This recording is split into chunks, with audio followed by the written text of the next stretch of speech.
How does your church ¿Cómo differ? podemos diferenciar la iglesia de ustedes de las demás?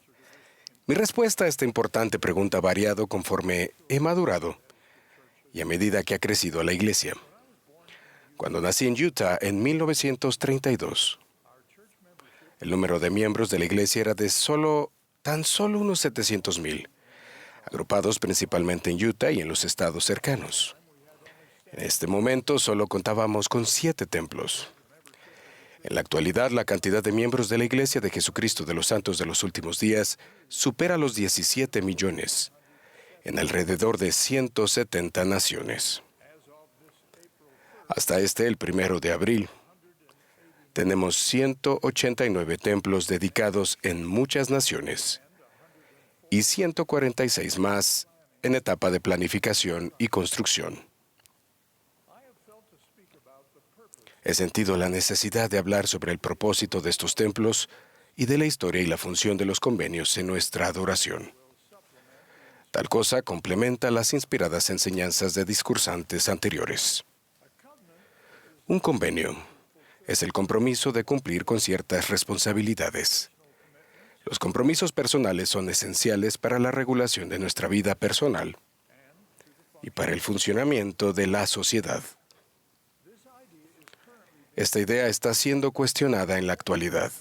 Una minoría estridente se opone a la autoridad institucional e insiste en que las personas deben ser libres de cualquier restricción que pueda limitar su libertad individual. Sin embargo, sabemos gracias a milenios de experiencia que renunciamos a algunas libertades individuales para poder obtener las ventajas de vivir en comunidades organizadas. Dichas renuncias a libertades individuales se basan principalmente en compromisos o convenios, expresados o implícitos. Aquí hay algunos ejemplos de responsabilidades dentro de nuestra sociedad. Número 1, jueces. 2, personal militar. Número 3, personal médico. Y 4, bomberos. Todas las personas involucradas que participan en estas ocupaciones conocidas se comprometen, a menudo formalizándolo mediante juramento o convenio, a cumplir con sus deberes asignados. Lo mismo se aplica para nuestros misioneros de tiempo completo.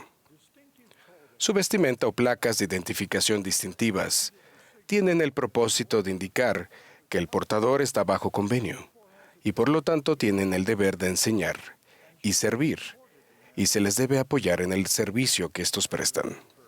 Un propósito relacionado es el que puedan recordar al portador sus responsabilidades acordes o acordadas por el convenio. No hay magia en su ropa o símbolos distintivos, solo un recordatorio necesario de las responsabilidades especiales que han asumido tales personas. Lo mismo ocurre con los símbolos de los anillos de boda y de compromiso,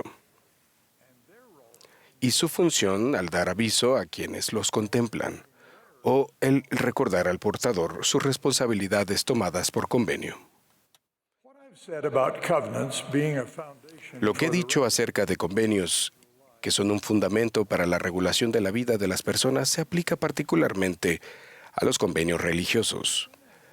El fundamento y la historia de muchas afiliaciones y requisitos religiosos se basan en los convenios. Por ejemplo, el convenio abrámico es fundamental para varias tradiciones religiosas importantes, ya que éste introduce y presenta la idea sagrada de que las promesas del convenio de Dios están con sus hijos. El Antiguo Testamento con frecuencia hace referencia a un convenio entre Dios y Abraham y su descendencia. La primera parte del Libro de Mormón, que se escribió durante el periodo del Antiguo Testamento, demuestra claramente la función de los convenios en la historia y la adoración de los israelitas. A Nefi se le dijo que los escritos israelitas de este periodo eran una historia de los judíos, los cuales contienen los convenios que el Señor ha hecho con la casa de Israel. Los libros de Nefi también hacen referencia frecuente al convenio abrámico y a Israel como el pueblo del convenio del Señor. La práctica de hacer convenios con Dios o con los líderes religiosos también está registrada en los escritos del Libro de Mormón en cuanto a Nefi, José en Egipto, el rey Benjamín, Alma y el capitán Moroni. Cuando llegó el tiempo de la restauración de la plenitud del Evangelio de Jesucristo, Dios llamó a un profeta, José Smith. No conocemos el contenido completo de las primeras instrucciones del ángel Moroni a este joven profeta que estaba madurando. Pero sabemos que él le dijo a José que Dios tenía una obra para él y que la plenitud del Evangelio eterno se debía sacar a la luz, lo que incluye las promesas hechas a los padres. También sabemos que las escrituras que el joven José leyó más rigurosamente, incluso antes de que se le mandara a organizar una iglesia, eran las muchas enseñanzas sobre los convenios que estaba traduciendo en el Libro de Mormón. Este libro es la fuente principal de la restauración de la plenitud del Evangelio e incluyen el plan de Dios para sus hijos, y el Libro de Mormón está lleno de referencias a convenios. Siendo buen conocedor de la Biblia, José debió haber sabido de la referencia en el libro de Hebreos a la intención del Salvador de establecer con la casa de Israel y con la casa de Judá un nuevo convenio. En Hebreos también se hace referencia a Jesús como el mediador del nuevo convenio.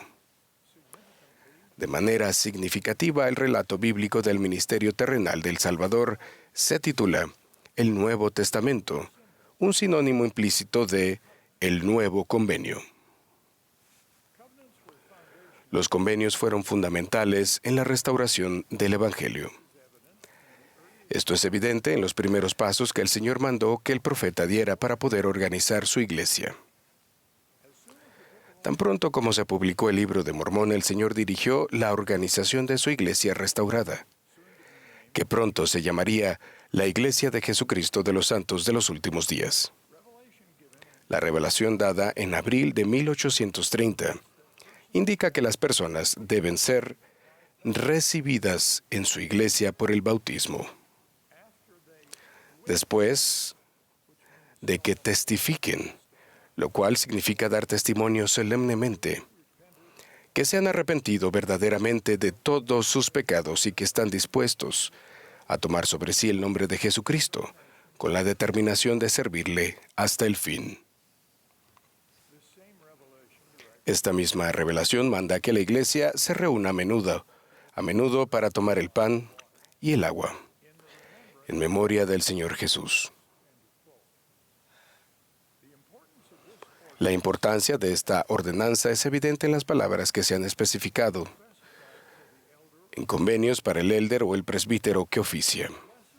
Él bendice los emblemas del pan para las almas de todos los que participen de él, para que testifiquen ante ti, oh Dios Padre eterno, que están dispuestos a tomar sobre sí el nombre de tu Hijo y a recordarle siempre y a guardar sus mandamientos que Él les ha dado. La función central de los convenios en la Iglesia restaurada se reafirmó en el prefacio que el Señor dio para la primera publicación de sus revelaciones. Allí el Señor declara que ha llamado a José Smith porque los habitantes de la tierra se han desviado de mis ordenanzas y han violado mi convenio sempiterno.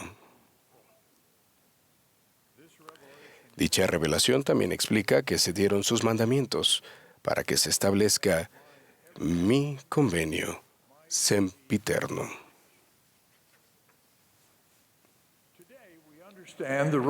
Hoy en día comprendemos la función de los convenios en la Iglesia restaurada y en la adoración de sus miembros.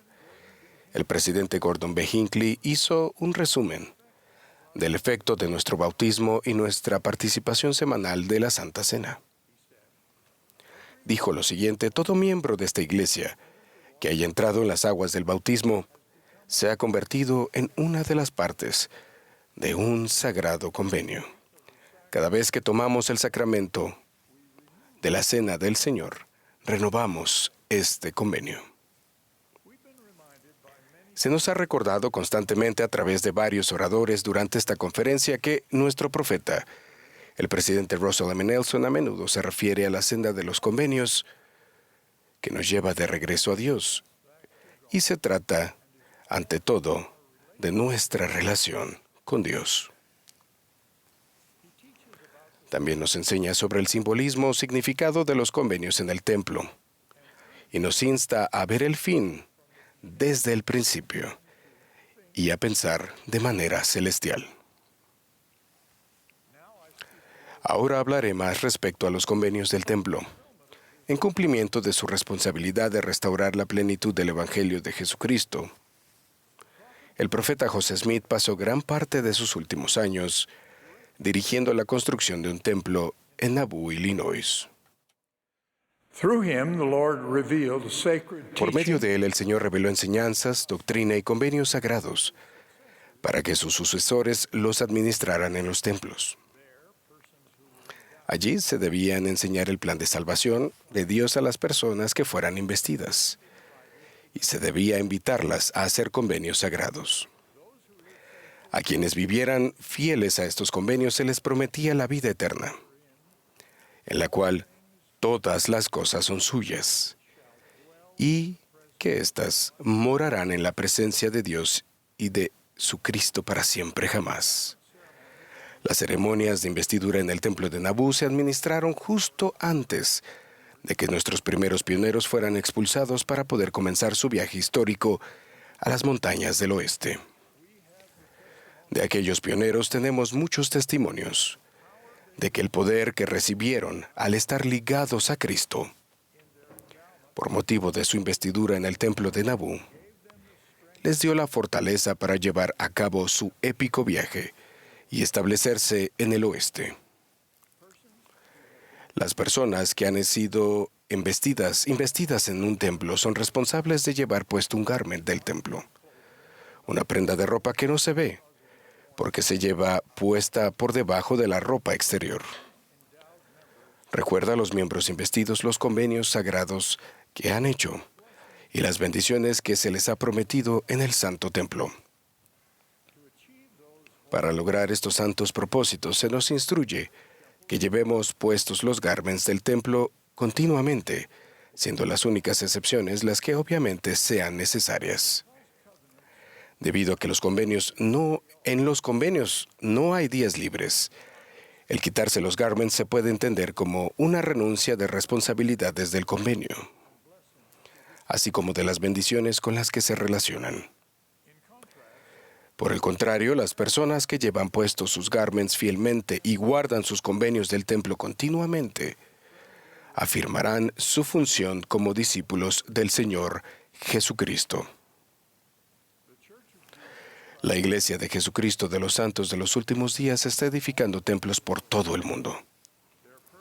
Su propósito es bendecir a los hijos del convenio de Dios con la adoración en el templo y con las responsabilidades y poderes sagrados, así como las bendiciones únicas de estar ligados a Cristo, los cuales reciben por convenio. La Iglesia de Jesucristo se conoce como una iglesia que hace hincapié en hacer convenios con Dios. Los convenios son inherentes a cada una de las ordenanzas de salvación y exaltación que esta iglesia restaurada administra. La ordenanza del bautismo y sus convenios relacionados son los requisitos esenciales para entrar en el reino celestial. Las ordenanzas y los convenios relacionados con el templo son los requisitos esenciales para la exaltación en el reino celestial, que es la vida eterna, el mayor de todos los dones de Dios.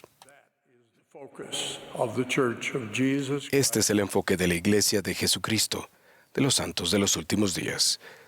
Testifico de Jesucristo, quien está a la cabeza de esta Iglesia, e invoco su bendición en todo aquel que busque guardar sus sagrados convenios.